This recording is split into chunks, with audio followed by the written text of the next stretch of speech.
પહાડીમાં ખાડાના કારણે યુવકનું કરુણ મૃત્યુ થયું છે। પહાડીમાં આવેલા નેશનલ હાઈવે પર આ ઘટના બની છે। રસ્તામાં ખાડાના કારણે યુવકનો જીવ ગયો। અચાનક ખાડો આવી જતા વાહન ચાલક યુવાન નીચે પટકાયો। નીચે પડતા પાછળથી આવતા ટ્રક નીચે યુવક કચડાઈ ગયો। ટ્રક ફરી વળતા યુવાનનું દર્દનાક મૃત્યુ થયું છે। સમગ્ર ઘટનાને લઈને લોકોમાં ભારે આક્રોશ જોવા મળી રહ્યો છે। વલસાડના પહાડીની આ ઘટના છે કે જ્યાં એક યુવક કે જે જઈ રહ્યો હતો, કદાચ ઓફિસે જઈ રહ્યો હશે અને તે સમયે અચાનક જ ખાડો આવ્યો। ખાડામાં યુવક પટકાયો। પાછળથી આવતા ટ્રકે એ યુવકનો ભોગ લીધો છે। ફરી એક વખત ખાડારાજને કારણે એક યુવકનો ભોગ લેવાયો। વલસાડ જિલ્લાના પાડી તાલુકા ખાતે ખારાના કારણે અકસ્માત સર્જાવા પામ્યો છે। નેશનલ હાઈવે ઉપર જે ખારો છે તે ખારાના કારણે જે અકસ્માત છે તે સર્જાવા પામ્યો છે, જેને લઈને જે સ્થાનિકો છે સ્થાનિકોમાં ભારે રોષ જોવા મળી રહ્યો છે। આપ જે પ્રમાણે દ્રશ્યોમાં જોઈ શકો છો કે મોટી સંખ્યામાં જે સ્થાનિકો છે તે અહીંયા આગળ પહોંચી ગયા છે। આપણે સ્થાનિકો જોડે વાત કરવાનો પ્રયત્ન કરીશું, કારણ કે જે રીતે થોડા સમય પહેલા જ એક યુવક અકસ્માતમાં બચ્યો હતો, એ યુવક સાથે વાત કરીશું। શું ઘટના બની હતી?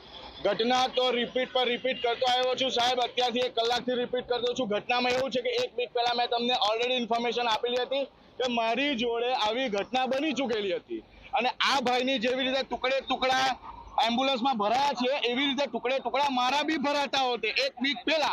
अने इंटरव्यू बी त्यारे तमे करेलो तो सोशल मीडिया पर वायरल कर्यो, कोई गॉसिप करी, बधा पोतपोताना એટલે નીકળી ગયા, બરાબર છે। મેં આગળ બી કીધેલું માતાજીની કૃપાથી હું બચી ગયો હતો, પણ બધા નસીબવાળા નહીં રહેશે। અને આગળ બી કીધેલું, આગળ બી આ શબ્દ પ્રયોગ હતો કે છોકરા મારા છોકરા રઝળતા તે મારા છોકરા પણ હવે રઝળવાના, કારણ કે એનું બી આવી રીતે મેં આગળ બી કીધું તમને કે એક રીતે જોવા જાવ ને મર્ડર છે। એક રીતે જોવા જાવ તો જો તમે ગંભીરતાથી આ વિષયને લો ને તો એક રીતે જોઈને મર્ડર છે। આ માણસ તો એના છોકરાનું શું?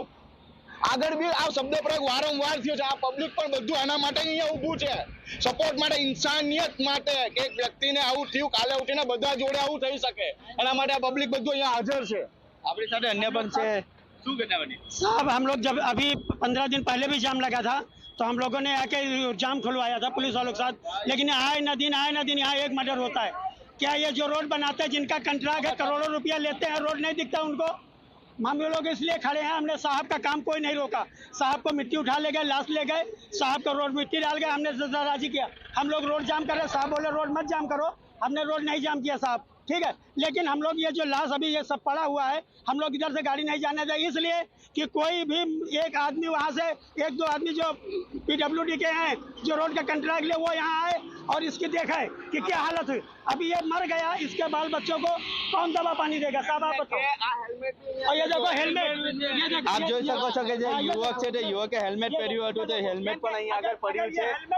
સાથે સાથે જો અહીંયા અન્ય લોકો છે, હવે એમના સાથે વાત કરીશું। શું ઘટના બની? અહીંયા મારું ઘર અહીંયા સનમેની બિલ્ડિંગમાં છે અને ડેલી અમે મોર્નિંગમાં જ્યારે બાલ્કનીમાં નીકળીએ ને ત્યારે જોઈએ રોજના રોજ એક કેસીસ હોય જ છે, બિકોઝ રસ્તા ખરાબ છે। રસ્તા ખરાબના કારણે કોઈ ને કોઈ રોજના રોજ એક ઘટના હોય, કાં તો ટાયર ફાટી જાય, કાં તો કોઈને એક્સિડન્ટ થઈ જાય। પણ રોજના કેસીસમાં કેવું હોય કે પડે તેવા ઊભા થઈને લોકો જવા માંડે છે, કેમ કે ટ્રકો આવતી હોય। પણ આ કેસીસમાં કેવું થયું કે જેવા પડ્યા તેવા ઉપરથી ટ્રક ચડી ગઈ। તો આ રોજના કેસીસ છે, એવા તો રોજના કેટલા લોકોના જીવ જશે? તો આ વસ્તુ યોગ્ય છે? રસ્તા નહીં બનવા આ બધું આ જે તંત્રએ જે ખોરવાઈ ગયું છે તે બધું યોગ્ય છે? આવા તો અમારા ઘરના કેટલા લોકો જાય છે અપડાઉન કરવા રોજી માટે, અમે પોતે જાય છે, તો આ રસ્તાનો જવાબદાર કોણ? અમારો જીવ ગયો તો કોણ જવાબદારી લેશે?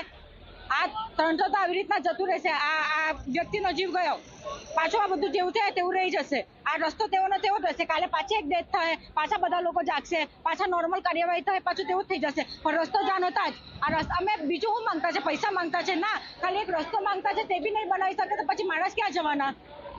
સ્થાનિકોમાં ચોક્કસથી રોષ જોવા મળી રહ્યો છે। કેટલા મોટા ખાડા પડી ગયા છે? અરે ખાડા એટલા મોટા મોટા કે એક બાઇક પડી જાય ને તો બી ખાડા નથી દેખાતા। બીજી વસ્તુ કે જ્યારે આપણા સાંસદ રોડ પર ઉતરી જાય છે તો પછી એ અધિકારીઓ કામ નથી કરતા, તો કેટલી જાડી ચામડીના અધિકારીઓ છે જ્યારે સાંસદ રોડ પર ફરે છે કે ભાઈ રોડ બનાવો।